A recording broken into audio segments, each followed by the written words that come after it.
Hello, everyone, and we're back after viewing the 7th episode of The Acolyte, the penultimate episode of this season, potential season one, limited series. I don't know what it is. Um, wow, man. We finally got the answers to what had happened 16 years ago. And what's the way to put it? It was an experience watching this episode. It was something else. Behind the scenes and in the story wise. But luckily and fascinatingly, I have my own Jedi Council, which God forbid we ever do shit like this. I have Sam, I have Busy Braun, I have Ant Gold, and I have Jedi Mike. Muchachos, I I have mixed feelings. I'm not. To be clear, I'm not going. Fuck this shit. Star Wars is dead. They ruined my childhood. I'm not in that camp. I'm not. No, I got bills to pay. These motherfuckers aren't paying for me for this. Um, I am mixed because I feel I kind of knew this had some shady shit like this had gone down, and we had finally got it in the context. Um, I was intrigued with the moments, and yet now I'm conflicted with my favorite character of this series. Like I am really like, and again, no pun intended, with the title of this episode, choice. It was a choice to wait till now to show us this side of Soul, and to show us this side of Endara of Carrie-Anne Moss, which a lot of people thought this was their entry point into the show was Carrie-Anne Moss, but then she went out in episode one. How do you guys feel after experiencing these for 44, not 44 minutes, 39 minutes, 38-minute episode? How do you guys feel about what we just saw? Finally getting the answers of what happened. And we can start with anybody who chooses to go. Damn. All right, I'm gonna choose then. Fuck it. Ant, you're up. I was about to go. Okay. Let's go. Oh damn. Okay. So I thought there was some good things about this episode that I liked. I thought there was some good visuals. Some of this stuff is nonsensical to me. It doesn't really. It's not how people would act. I think, like in certain situations, yeah, misunderstandings happen, but other things didn't make any sense to me. And I feel like you just now gave us character motivation for a lot of stuff that's been going on. So like I haven't felt any of this motivation up until now. And then I think that the most interesting, outside of Saul, the most interesting character has been the Dark Jedi or Sith. And do we find out his motivation in the last episode or how they met? Like, I don't know. I feel like there's a way to cultivate emotion and intrigue. And I think that where this episode was placed didn't really do it. And I still don't. I don't look for so much like real world believability in my sci-fi, but when certain things take me out of it, like this stone and metals fortress burning from their lamp, that was a lot. But hey, everybody complained about not getting a Wookiee fight, and we got to see a proper Jedi Wookiee fight. Yes, we This did. part of the episode for sure. Yeah, Lobaka from the Legends. I think might be Lobaka. Chewbacca's nephew or whatever was a Wookiee Jedi, and this is how I would picture a Wookiee Jedi fighting, with like all that agility, but all that brute strength. Yeah, that was crazy. That whole fight was nice. Torben got some real good flair in with his lightsaber. Like that was cool. That was cool. yeah. And Soul got hands. Like even when we don't want to fight, he can fight. That was cool. I liked all that. Sam, how about you? How did you feel after this episode concluded?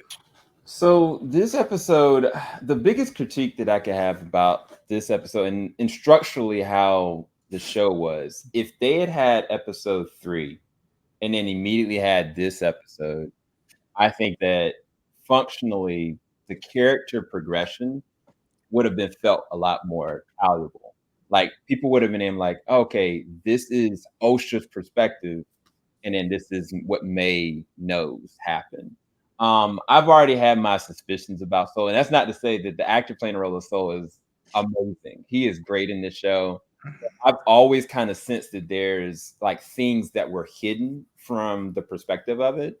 And I mean, we'll get into it, but in my personal perspective, the moment that they understood that the planet, wasn't uninhabited, it became more of like this need to do something outside of what they should have done. Like the moment that their curiosity turned to like, oh, I'm gonna do this, it became about ownership. It came about what they wanted. They started breaking and entering. They started going, making like questions and demands and seeing this. And at the end of the day, from a territorial standpoint, they didn't have that kind of authority to do that. And I think that at the end of the day, the reason why I don't think that it was executed well to be felt, because we spent so much time away from these characters and they just died up until this moment from the last third episode, that if it were back to back, then we would have felt that, okay, they possibly deserved some of what they got.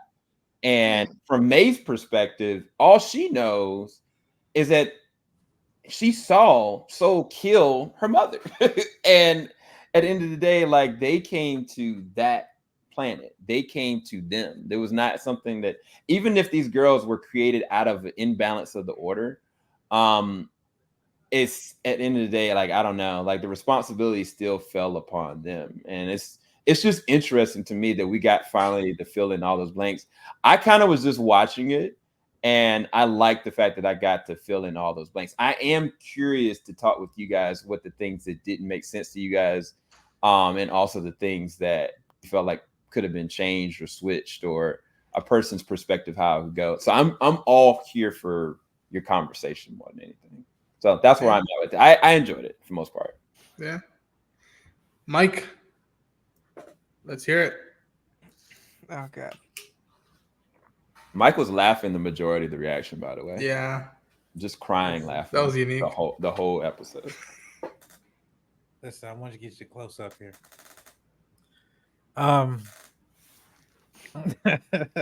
I was laughing in this.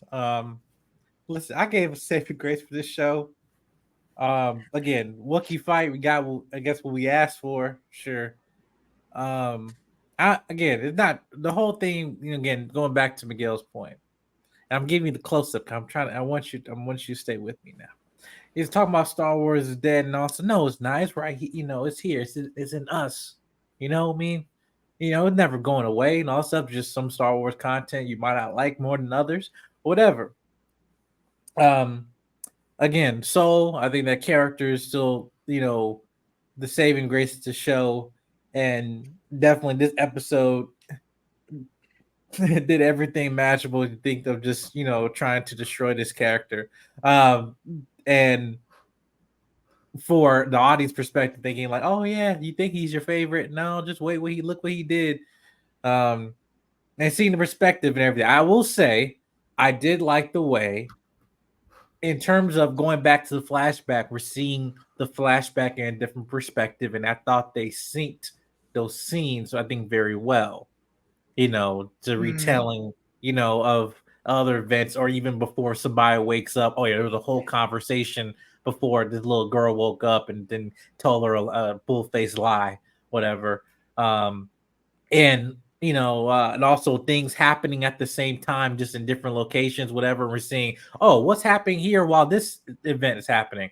Okay, cool. I like the terms of how they shot this episode in terms of syncing the narrative of the flashback.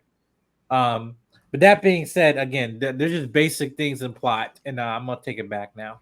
There's basic things in plot I was just really frustrated with, and it's to the point where I just gave up in the middle of the episode, and I was just gone for the ride and just saying like, okay, this is what we doing now. All right. And that's it. I just, instead of like having frustration or anything, I just had amusement, because I'm like, okay, this is what we doing. I just accepted it. But aside from that, yeah, fights. Still, you have some of the best choreography in post Disney Star Wars you ever had. Some of the best. Whoever this show's choreographer, save this person or people. In future stuff. But aside from that, yeah, again, it goes back to just to the writing and the plot of this episode, and yeah, we'll get into it. Nice. Busy?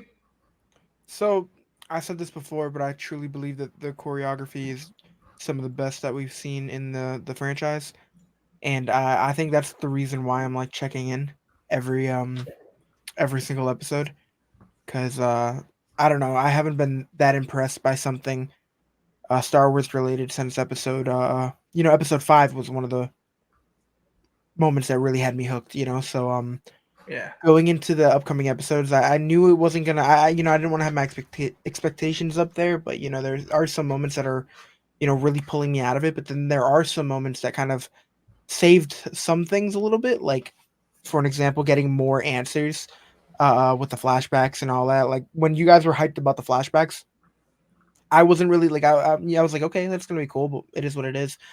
But to see like an entirely different perspective from it and not just straight up reused clips for them to kind of like highlight the entire different perspective, because this is like the biggest thing in Star Wars media, whether it's the Jedi and are they good, like from a certain perspective, we got them kidnapping kids, but at the same time, from another perspective, we got them, maybe giving them a better life. I don't know, however you want to see it. Yeah. But to see that crazy moment, which a lot of us were just questioning for the last few weeks, like what the hell happened, and episode 3 was not my favorite at all, but it did leave me with a lot of questions, and to see a lot of them kind of get answered here, and to see again how we were like hating on the Jedi heavily, like, oh, they had no business doing this. Why'd they come in guns blazing? But to see like, again, a different perspective was just really interesting storytelling wise.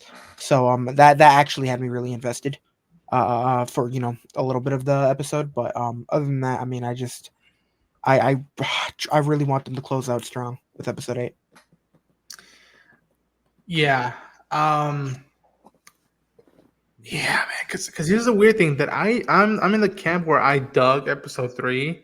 I thought that was there's some depth there that you could have done with this era, with this side of the Force, that I was very engaged with, and I think that what would have been, I think what would have made this more balanced episode is because we got so much time with Saul and how he was so brazen to help Osha, who and again, I'm so glad I was watching this with Sam, because Sam was so much saying that, like, he's like how Indara said, you're coaching her through the test. You want her to pass it, you want her to take her in, whatnot. And it's also the perspective like, well, she wants this as well. And it's a dynamic of finding that thin fine line of like, okay, how much do we impose and how much do we let her come to us? And what would have helped, I think, this episode more, taking in and absorbing it, is that we got to spend time with the other mother as well. Right. I think the other mother, because again, I know I can see people be like, oh, so how dare you? Fans they're gonna be mad about this stuff. But I'm like, if they would have spent more time with her, because from her side, she also was instigating of like, no, we're gonna fight and we're gonna get blood. We're gonna dine in hell. And it would have been such a more balanced, unique perspective to get also that mother side to see, okay, she was ready to burst out her chest, while the mother was like, no, let me talk to her. And it's the thing that was like tragic to seeing her like, yo, I was gonna let Osha go to you. She chose you, and you jumped the gun, much like my fiance wife did. She jumped the gun as well. Again, that's my perspective. Yeah. So I thought there was a good chance to have like a civil war among the coven, and then maybe that breaks out into this other thing. Mm-hmm. And it kind of, this seemed really weirdly edited. They didn't even react to the coven mother dying. Really, you saw May react, and then I would thought that would have sparked off some, but it didn't really. It just disappeared. It was really weird. But I think that a misunderstanding is it. There's been plenty of conflicts throughout history that happened over misunderstandings, right? Mm-hmm. Plenty of bloodshed, genocide, everything like that. But when you come here, they didn't really explain Torben's want to go home to Coruscant, so we don't, because we don't know anything about this guy. So like, is he homesick? Has he been away for like 10 years or something like that in training? Like, we don't know. Saul having this weird connection with Osha right off the bat, like we didn't get any, like maybe an episode dedicated to each of the Jedi involved's backstories might give us more context into why they're making the decision they're making. But it really didn't write that. And I think I see where Sam's coming from about like they trespassed. I don't know about the planet, like they don't own the whole planet, but they, like, I was okay with Saul like going into the place because, you know, checking on the welfare of children, you know, and he sees a bunch of. You can't. Sam, okay, no. Sam, I'm gonna tell you now, as someone who's gone into households off of like children being off the safety of children, I'm telling you, this is what happens. Like, no, that's not what they did. They were excavating and checking out a planet. They realized, one, that the planet had inhabitants there that were force wielders. They were seduced with the idea, like, oh wow, maybe like this is what we've been looking for. That was the whole reason why they went to the planet. Correction. No. He saw a kid torture an animal with the dark side of the Force. Then he saw a bunch of people he thought was witches, and he's like, "Well, only witches I know are dark." Are I saw a ritual. I saw a freaking ritual. But that's and reported back to carrie-anne Moss. But no, that's his perception. He doesn't know. No, he saw her torture an animal with the Force. No. That's not perception. But he didn't know what was going on. He had no idea. You can't sit there and just look at something and say, even if you have doubt, you cannot go and just make that move a certain kind of way. I see what you're saying, but these are empathic, force sensitive Jedi who felt the dark side of the Force start torturing an animal. But they never said it was the dark side of the Force. That's your. We know it's the dark side of the Force. No. I'm saying that's not been established in this context of this show at all. She was torturing the animal. What do you think that was doing? But what I'm saying is she was using the Force. What's the word? How to say this? He was more enamored with that. The fact that it was just an animal there, he was like, "Oh shit! Not only is there people in this planet, but they're force sensitive." Then when he initially saw them, it wasn't about the torturing of the planet. He was more enticed with the fact that they were force wielders. What I'm trying to say, and they're kids. But let's go by what he knew, right? You walk up as a Jedi. You walk up. Listen to me. Let's go there. All right, before I go, you got something to add to this? I do, because it's not just the fact that, okay, cool, they may be using a dark force with where they're doing things, but he used that as a reasoning. That wasn't the initial enticement. He was there for his own reason, because he was like, oh, I want to interject, I want to help, I want to be this facilitator for these people. That was his sole reasoning. You're using that as an excuse for him, but that cannot absolve him. So every action we have is informed by a core hurt or a core need. Whatever he felt he saw, right? His motivation was the children were in danger. But let's say, Sam, me and you are Jedi. Mm-hmm. In Disney, before Disney, force sensitive children didn't grow up with, they didn't get training, they didn't grow up and be weapons of mass destruction. But if you're a force user, you can change the course of the galaxy, right? We know that. Jedi leave force cults alone, but you start messing with the dark side, doing some weird stuff with that, they got to interject, right? Yes. Right? So you come across a planet that you think's uninhabited. You see two children. One child use the dark side of the Force to torture an animal. Torturing an animal, right? For her own pleasure. That's what he saw, right? Keep going. You with it? Then he sees a witch come out of nowhere. So scary that it made you jump. It made you jump. And your reaction. And so it's like, oh, what is this? All right, let me go check out. This might be some weird stuff happening to these children. I want to make sure the children, whatever his background is, I will completely admit that whatever is going on with Saul and children, he's like, I gotta make sure these children are okay. He climbs up. He sees them in aggressive combat training and teaching aggression to these children to use the Force against each other. And then he sees them preparing for a ritual. He goes back. They're like, nice sisters. The Wookiee went, well, nice sisters. They're like, no. But we gotta check this out.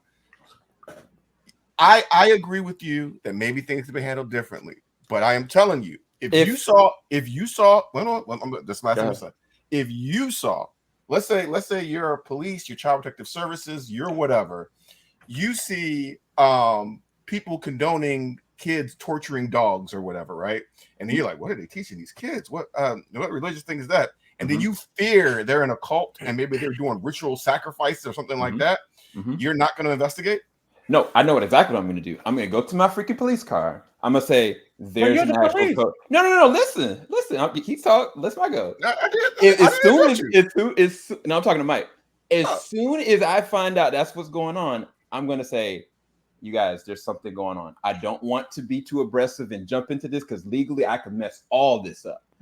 I need you guys to have somebody here on site because I'm concerned for the well-being of these children and what's going to happen. You call it in. You do not just go on because legally you don't do that for those kind of ramifications. But then if you actually go in there, you don't know what's going to happen to the kids in doing something like that as well. If you really cared about the kids, the first thing you're going to do is going to call it in. They did nothing of the sort. I hear what you're saying, and I'm not being unemotional about it, but you call it in.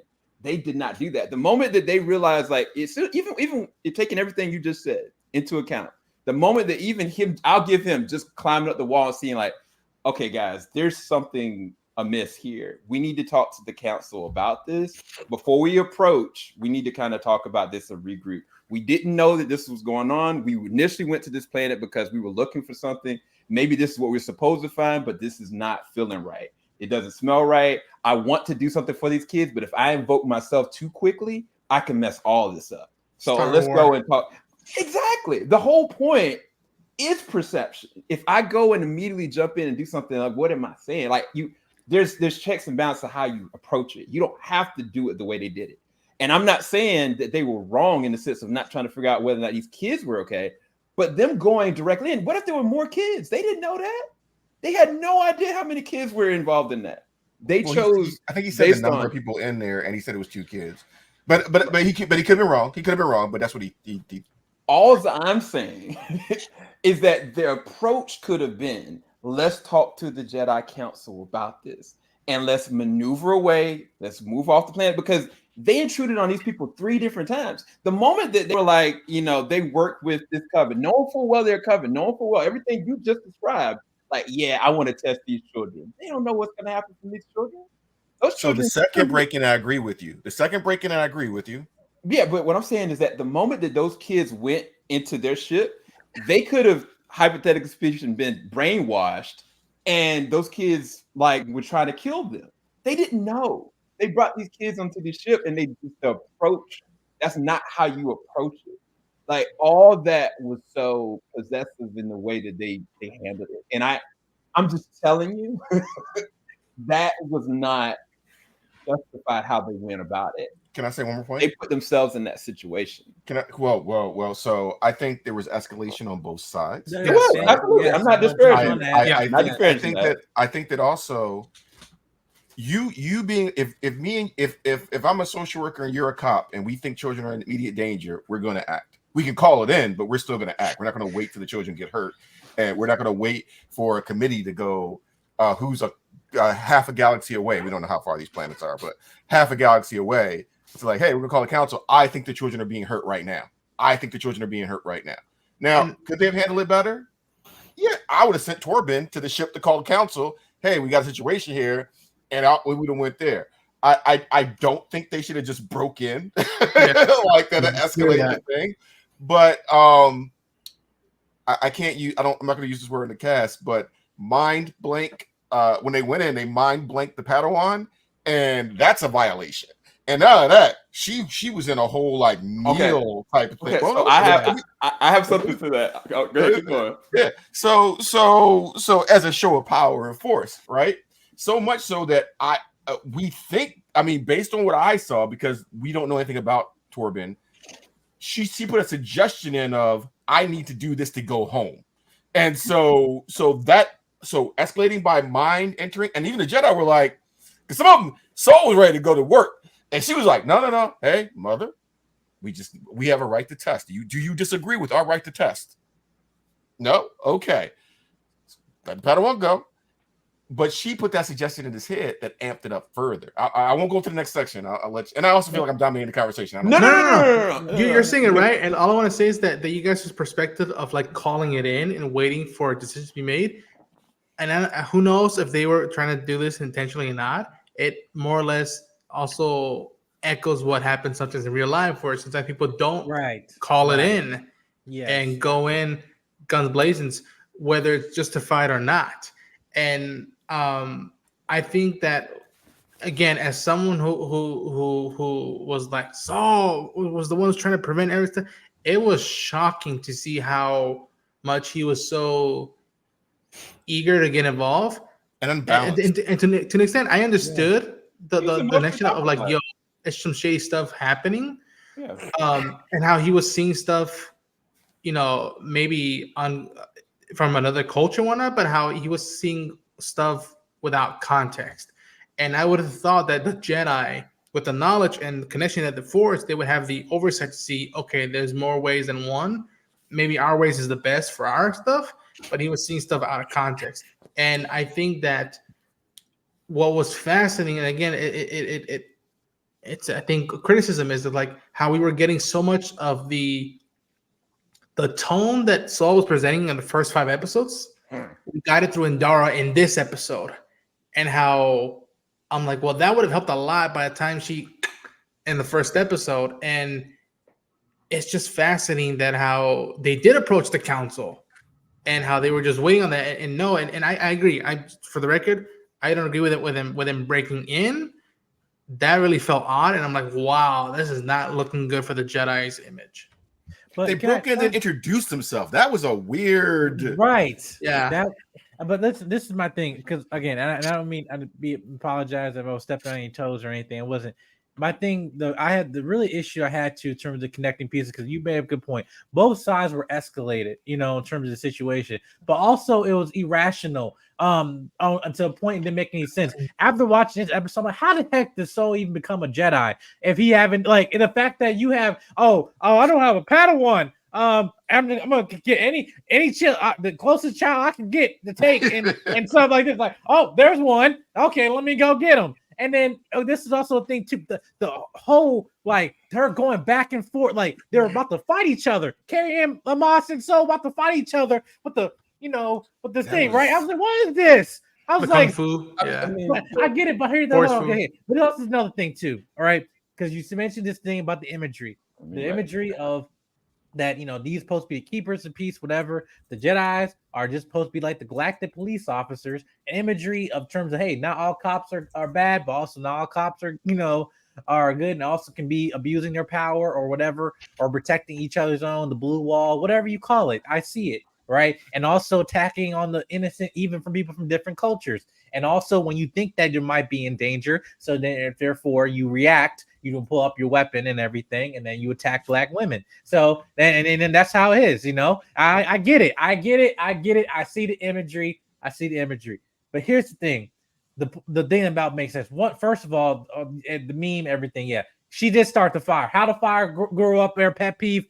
Still, there's no way to fix it. They had a little pep fire. Oh, but she tried to take it. She was just trying to fire the book and stuff. She started fire, burned the whole freaking thing down. But then, not only that, you also had the second mother, say, testing, like, actually she had her little tantrum and take her back to her room and everything, which also asked her, like, why she's like, no.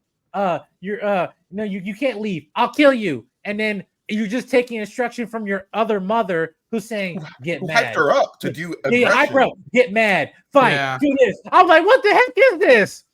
Like, I'm like, it just didn't make no sense to me why that. And also too, the ability of the witches in turn, she was thought to dissolve and do something. Okay. That would have been pretty nice to see what she was going to do if we saw that in the second episode. If she was going to try to go get, May or whatever. If we saw that, we didn't know what the heck she was doing. So I was like, wait. And then, there was no big force. These women, all the women that died, they just got knocked out and died because they went brain dead after took control of a Wookiee. They all died. They Luke Skywalkered for some reason. They Luke Skywalker. They just gave up. They gave all their energy on a damn Wookiee. Because it felt like a power move when she went, Enchantress style, and which I thought was cool because she was trying to like stop the fight, but also didn't help that Soul was emotional and just went for the stop. Which and again, Any of us would have stabbed her too. Any of us would have stabbed her too. and what's weird is that I would have thought, and again, you say that, and I just feel that as a Jedi, I would have at least put my stance in defense mode and be like, "What the hell are you doing?"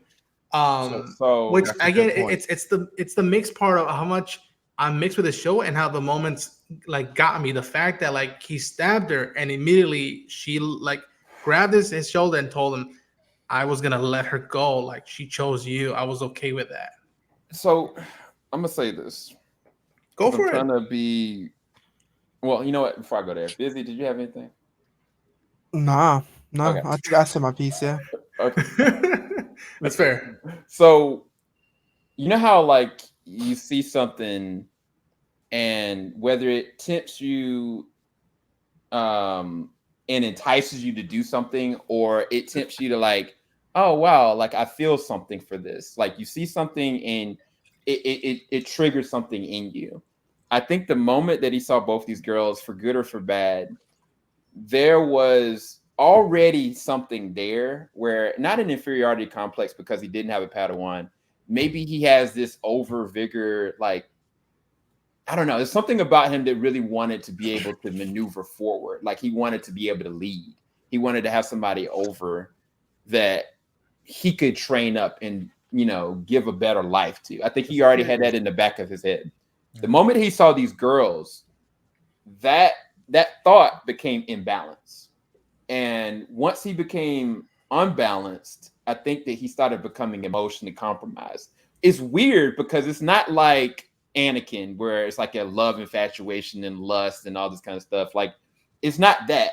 But some along the way, from the beginning of this episode throughout, he became more and more conditionally emotionally compromised. And when you're emotionally compromised, you're going to be off balance. And if you're off balance as a Jedi, you start making brash decisions. Can we all effectively say that? True. Yeah. Yeah. He didn't act like a Jedi. Exactly. But that's not to say that he isn't. He's human. Like, well, you guys are coming at him at a standard because of his Jedi mark level. Is that right? Is that safe to assess the way y'all's perspective? Because they didn't give us a reason. Because Do you know why they said she was too old? I don't know how much you know about Star Wars. Do you know why she said she's too old to be a Jedi? Do you know why? Because at a certain age, what is it called? They develop it's emotions and stuff. Why not? It's too I forget what it is. So it's based on a lot of Eastern beliefs about like attachment and how people view attachment. Yeah. And so it's not, so people's like, oh, Jedi can't love. It's not about they're not loving, they can love, but it's how you deal with attachment. And that emotional balance is something they've been trained since they've been infants. So seeing a person that could be Jedi Master unravel like this because he saw two twins, like if they gotta give us a backstory of why this is a key emotional hurt that makes him go. But is it unbelievable to believe that out of I don't know how many years of Jedi that this one Jedi that sees these kids would become emotionally compromised from the situation? Y'all telling me that it's not possible? I'm not disparaging what you're saying, that it would have been better to see, him at an early age or something in context. I'm not disagreeing with you guys, but is it unbelievable to believe that he would be emotionally compromised to this situation? No, it's not unbelievable. It's just that his approach was so by the books or so Jedi way that it would have, for me. And again, I like emphasize that I don't work in Hollywood, but to me, I would have put it like it would have been nice to have a moment of him just being like, I remember what I was like as a kid and how it was for me trying to be a Padawan in the academy. From a story standpoint, it would absolutely. And I think it would have been stronger if there was more conflict in him, and I felt like, am I doing this the right way? I'm like, this is what they want and whatnot. And I think that's why it felt like odd that like something, and Dara was the more soul like that I had been following and caring for. And I think what I guess in hindsight, I like that they show that a Jedi can feel this way. It's just that you're putting it around the show that's supposed to be about the Acolyte, the dark side of the Force, and how it's supposed to be a mystery, and how this is being placed as a penultimate episode.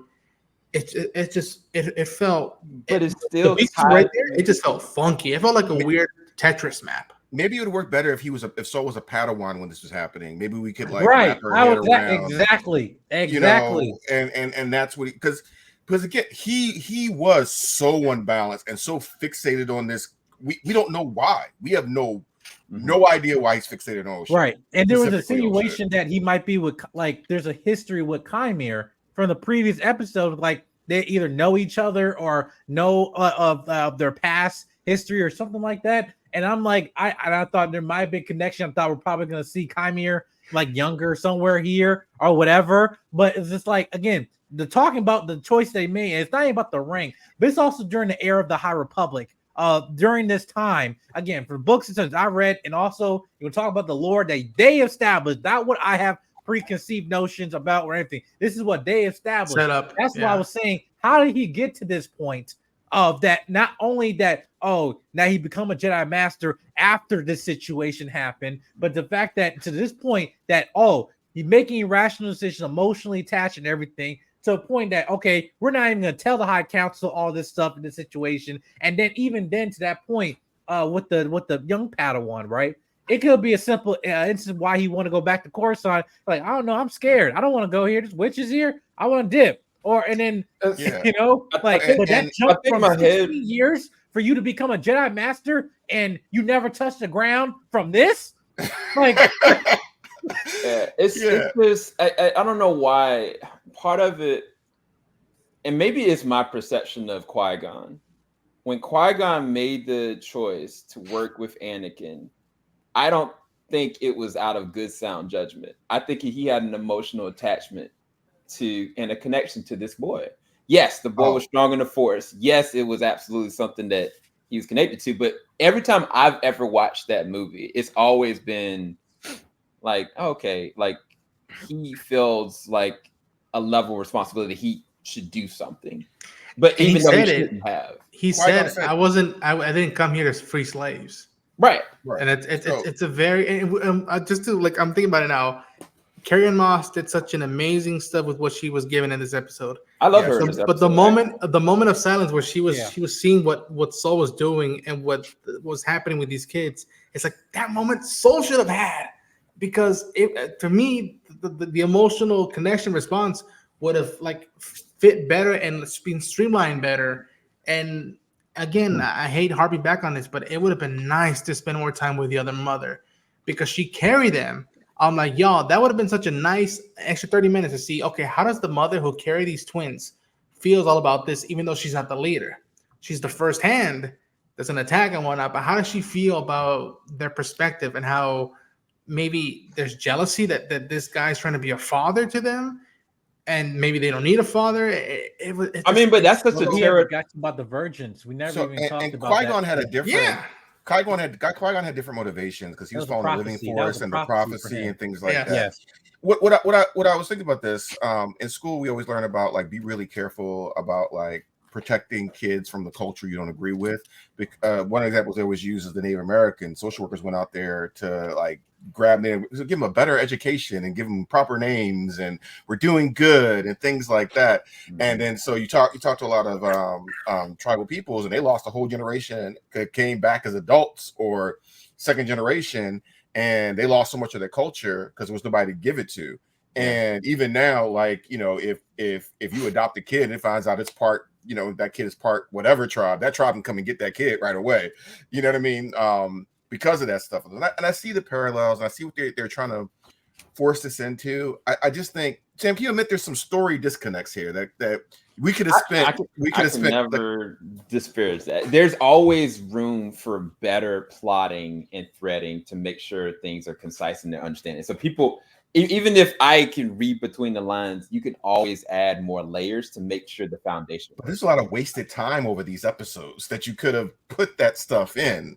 I think I don't want to speak for y'all because they haven't even gotten to divergence. Like the big thing they're talking about, like, okay, how I don't know how you're gonna do in one episode talk about how these two girls were created, because they said that, oh yeah, they are one consciousness split into two. That's interesting. Okay, so we've seen that before, but not in this context. But if it's some way in one episode next week, whatever, that they're going to explain the divergence and the importance of it, that's to me, and what they have already shown me in the last 7 episodes, they're not even gonna, they did probably get season 2 or something.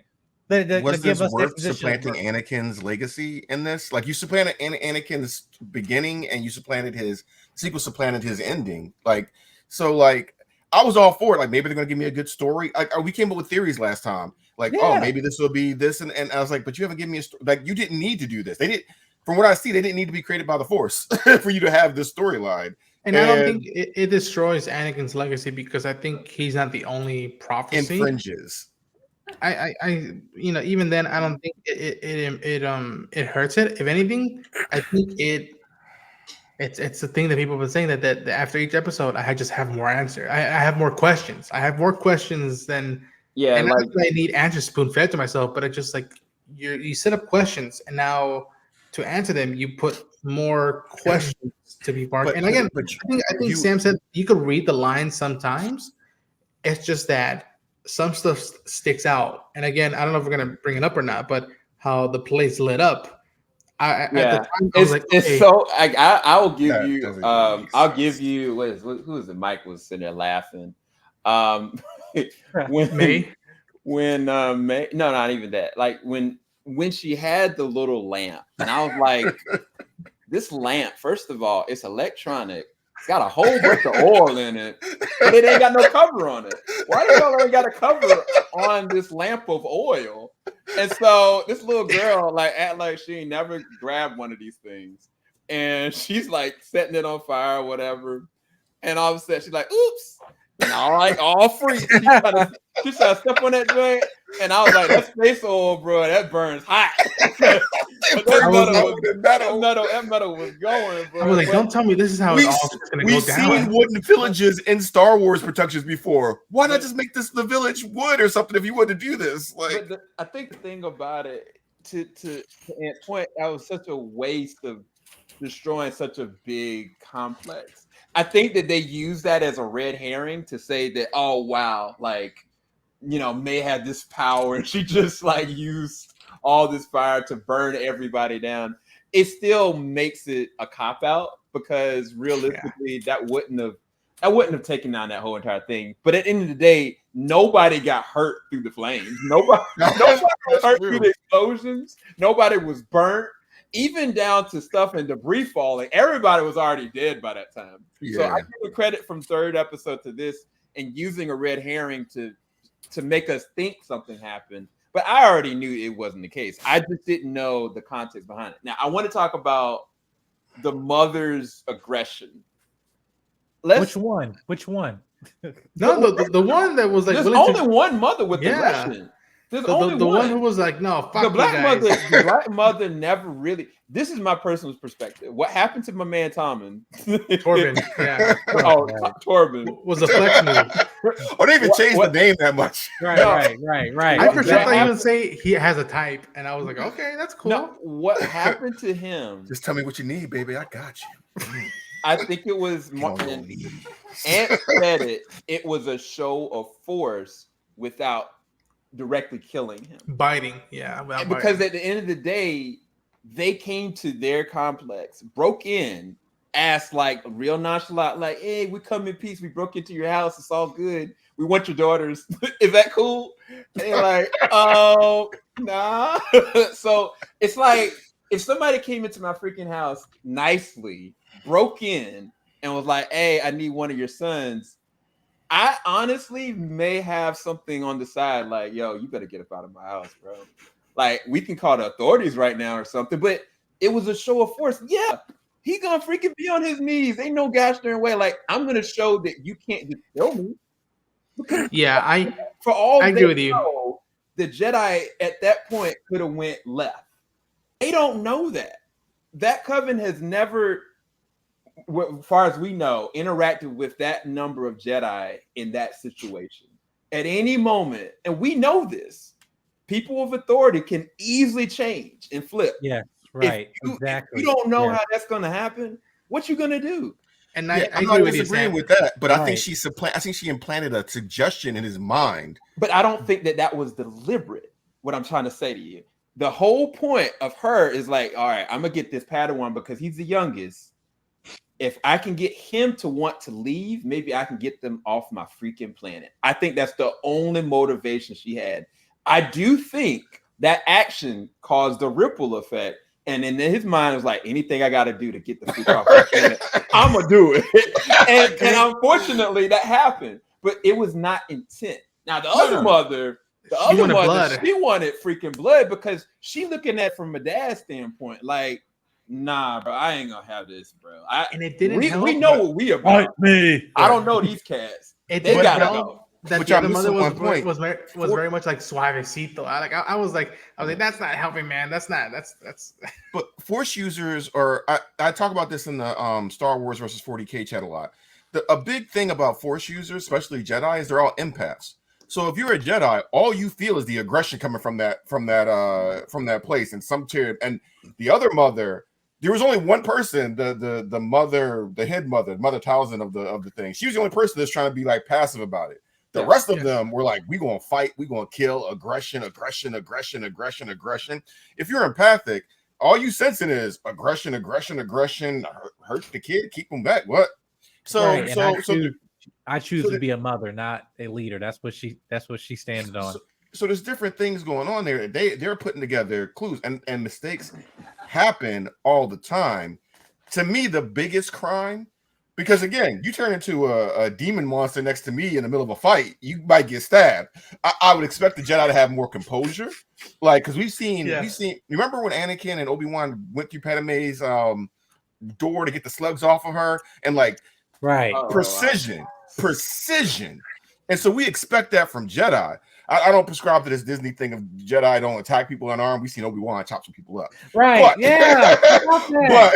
but like if Obi-Wan was there, that mother losing an arm and he gonna ask questions later. But you know, I think the biggest sin of the Jedi though is this weird thing of like how the most sympathetic thing to do for her is to tell her sister killed her whole family. I don't get that logic. That makes no sense at sense. all. At least Saul wanted to take responsibility for what he felt was a mistake. Saul was like, I got to go before the console. After like, because you can see, even if I think that this whole situation was a misunderstanding, everybody has something to play into it. When the other mom was trying to kill him, he was not trying to fight. He was not trying. He was letting her punch her, and her saying "fight me." I was like, "Wow, man!" And punishing himself. So he wanted to take responsibility, and then Trinity was like, "Nah, tell her sister killed all the family and tried to kill her." And then last week's episode, she said like, "Oh, hey, Soul had May locked down, right?" It's like, I waited 16 years to tell you this, whatever. I'm like, oh yeah, tell me something that you already know.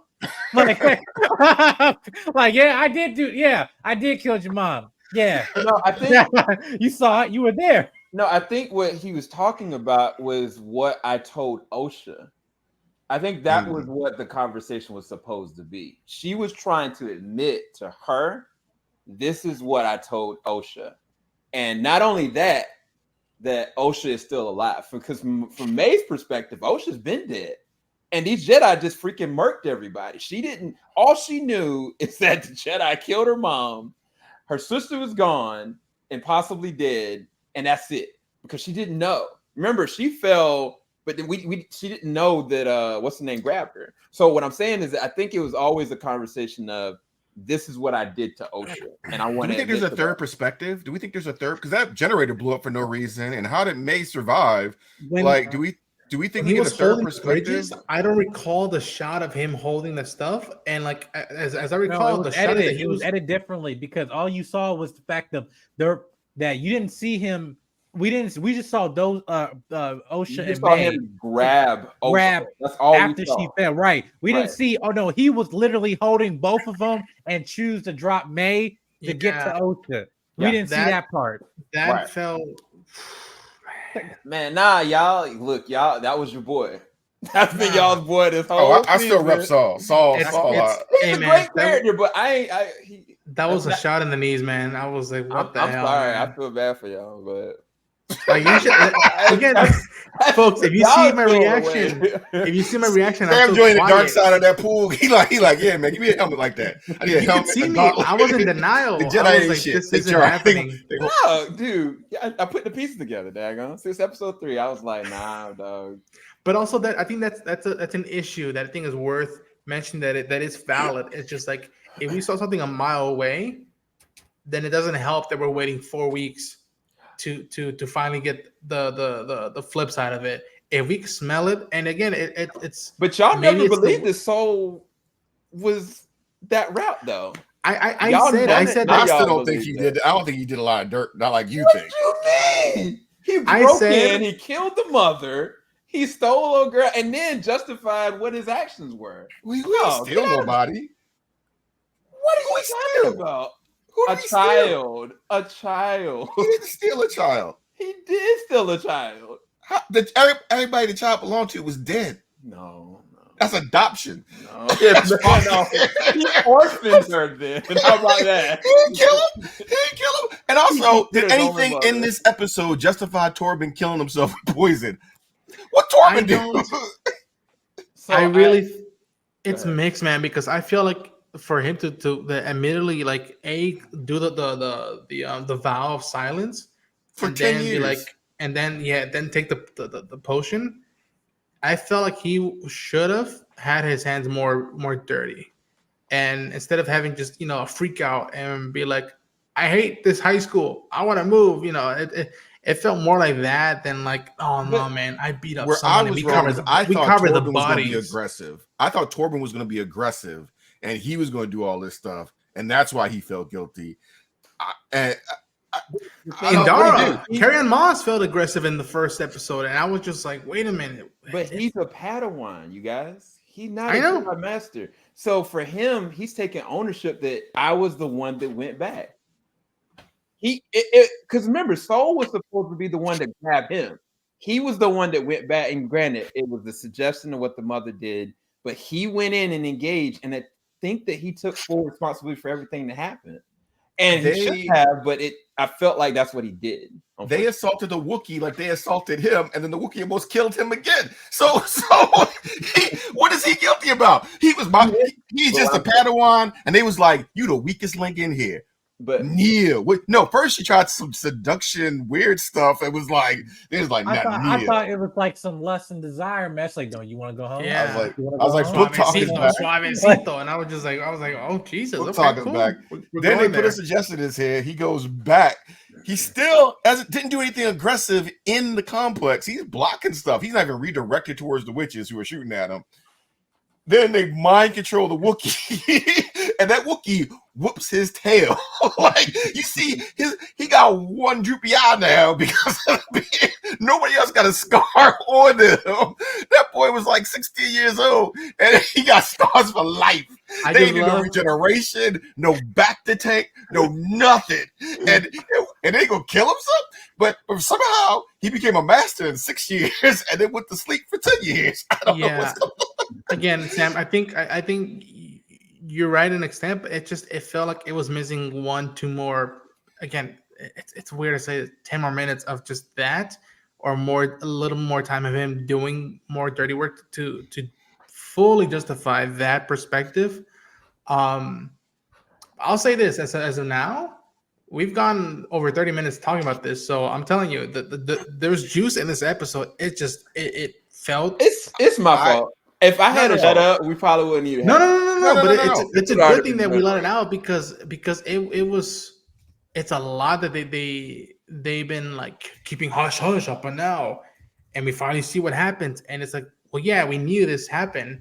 We just didn't know how it went down and how this really shifts for a lot of folks Soul's perspective onwards. Like, I don't know how I feel whether I want him to live or die in the next episode. I don't know. Man threw hands with a Wookiee. That boy, a legend. That boy, a legend. He put down the lightsaber and was like, "We go, my boy. I ain't gonna kill you." So he's gonna, because he could have killed that Wookiee. Mm-hmm. That went one move in the air. That move, he could easily swipe. I'm gonna say this. I know I come off like I'm just hating. I just enjoy that I'm not apathetic. Like I'm glad I'm not apathetic about something about Star Wars. So even a disagreement and having theories and talking about it, I feel I haven't felt this good talking to people about Star Wars and like for a long time. So I'll say this: it was kind of therapeutic because, oof, man, you seen that I had video? a good laugh. Oh man, which is, again, it felt. I was happy you were having a laugh. It was just, fuck, this feels weird. I'm in intense mode. Right. I'm like, okay. Listen, oh. I enjoyed this. Like this reminds me when the prequels was coming out during you and I ages and everything. Man, we're back during the lunch, the lunch tables and all that stuff. I'm like, yeah, look at that, man, awesome. Blah, blah, blah, blah. All that stuff. And now here we are, older, and I'm just like, listen, I love Star Wars. As you can see, Star Wars ain't dead. Everybody talking about No, it's not. all that stuff.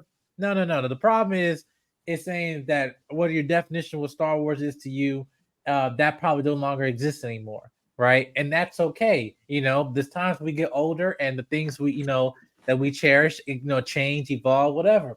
Does not change the fact that us as critics, we can also say, hey, this wasn't really good writing. That doesn't change anything. We can say for what it is regardless of the IP. This again, I'm not butthurt. I'm not talking about the other stuff that people can complain about in this episode, and everything. Obviously, they're gonna check off boxes and also in the representation and everything. No. I'm only going to the plot as this, and as I've proven in all my other reviews and stuff like that. That's all I care about. It's just seeing from what my opinion and seeing it from as objectively as possible, but giving my subjective opinion. And that's hard. That's a balance that's the struggles of a critic, though. But yeah, I've seen the most terrifying thing in Star Wars. I saw a Wookiee Jedi leap in the air with a lightsaber. That was That's the most scary thing. Screw Darth Vader, screw Darth Maul. That is the thing I wouldn't want to see in Star Wars. There's some things to pluck out from. I'm just telling you, take some things from this, take some things from Force Unleashed, take some things so make some. Hey, you never know what's gonna stick. But hey, I'm glad Jodie Turner-Smith and Lee Jung-jae had that moment where who? The mother who told so I was gonna let her, she chose you. That was the moment that I'm like, okay, thank God we got that finally, because I wanted to see something like that. And again, you guys said it, him letting himself get punched, and how much that kind of echoes when he was punching Khmer, and I'm betting he was letting out some regrets in those punches. I love those two moments with the two mothers. And I think I might be wrong, but I think even that mother was in denial, saying he didn't mean to kill her. She was mad as hell, but she knew he didn't really mean to kill that mother. Yeah, don't turn no force demon next to me. I don't know. Oh my. Yeah. But yeah, folks, that's 50, gonna be my fault. 50-50 my fault. That's going to be our review for episode 7 of The Acolyte, the penultimate episode of The Acolyte. Damn. Bizzy, Sam, and Jodak, any final thoughts you guys want to say? Also, give us your rankings for this episode, and where can people find you? This is a C+. You can find me at Bizzy Braun. You can find me doing reactions over on TeamJVS. Yeah. Nice. Who's next? You guys can find me at Jedi Mike 7 on YouTube and Instagram and on TikTok and all that stuff and Twitter. Yeah. And Comic-Con, San Diego Comic-Con is coming very, very soon, and I'm looking forward to it. And also just for people watching Acolyte again, this is a side thing. There are some fake articles going around or some videos talking about how Rotten Tomatoes removed the audience score. That's completely false. But just letting you know, even though I'm not liking the show, I also call BS when I see it. And and I hope you guys too. But yeah, anyway, you guys make sure you go subscribe, hit notification bell, all that stuff. What's your rating on the episode, Mike? Rating, I'm gonna give it a 2 out of 5. Definitely not the worst, but it's second lowest. Oh, 8F, sorry. I'll give it to C-. I'm being fair that itself, but I just had issue with the plot and all that stuff. Anyway, C-. All right. Ant Go, you can find me here in JVS whenever Sam lets me on, and I remember to pick up. And yeah, I'm gonna give it a C minus. That's what I was thinking about too, Mike. That's what I was like, because there were some things I enjoyed about it. I just think the writing has been disconnected. I think it has been a really good use of time, but hey, let's all wish for a good landing, or at least a good discussion after the landing. Yeah. Sam? Yeah, I think that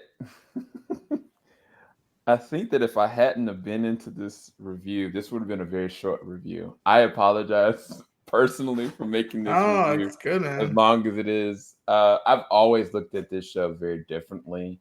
I've always had my perspective and seeing between certain lines, certain characters, that things that just didn't add up about certain things. I actually like this. I would love to see episode 3 and this back and forth. I wish this would have been right behind episode 3. I think it would have made a better plot thread for the progression of all the characters, because it would have led up to a very good mood point from when May and Soul re-interact. I think that would have been perfect, but they unfortunately didn't stable it that way.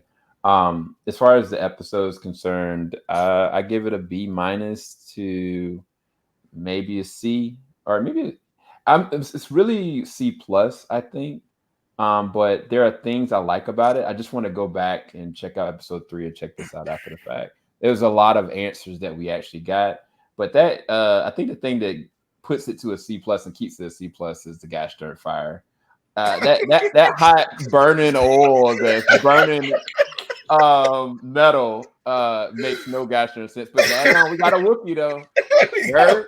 That's my thoughts. There you go. We got a Wookiee. Yeah, I think there's a lot of great stuff in here, and then some stuff that just rocks the boat. And I'm like, wait, what? Wait, how are we doing this? Okay, cool. Wow, damn. Yeah, I feel that this would have helped better in the first half of the season and would have propelled and maybe made it interesting for us to see, do we really care for Soul? Is he really a good guy or not? Are we going to lose him to the dark side? That's funny. I'm going to go, B minus or C plus. I don't know. It's either B minus or C plus. It is not the worst episode of the season, in my opinion. I think that there is I really hope there's a landing. I really hope there's a good landing for next week. Saul, please get it together next week. I don't want to regret. That man dead. That man ain't came up that shit. And you can find me at Ronin Unchained on YouTube socials. Trying to get rid of any headaches and whatnot. And yeah, stay tuned for some Comic-Con stuff. And I'll leave it at that. Man ain't living off that shit. Man, he killed someone's mom. You gotta go. Filing out the top of I can see the skyline, 50 mile radius on my timeline. Ain't nothing on my mind. Oh Lord.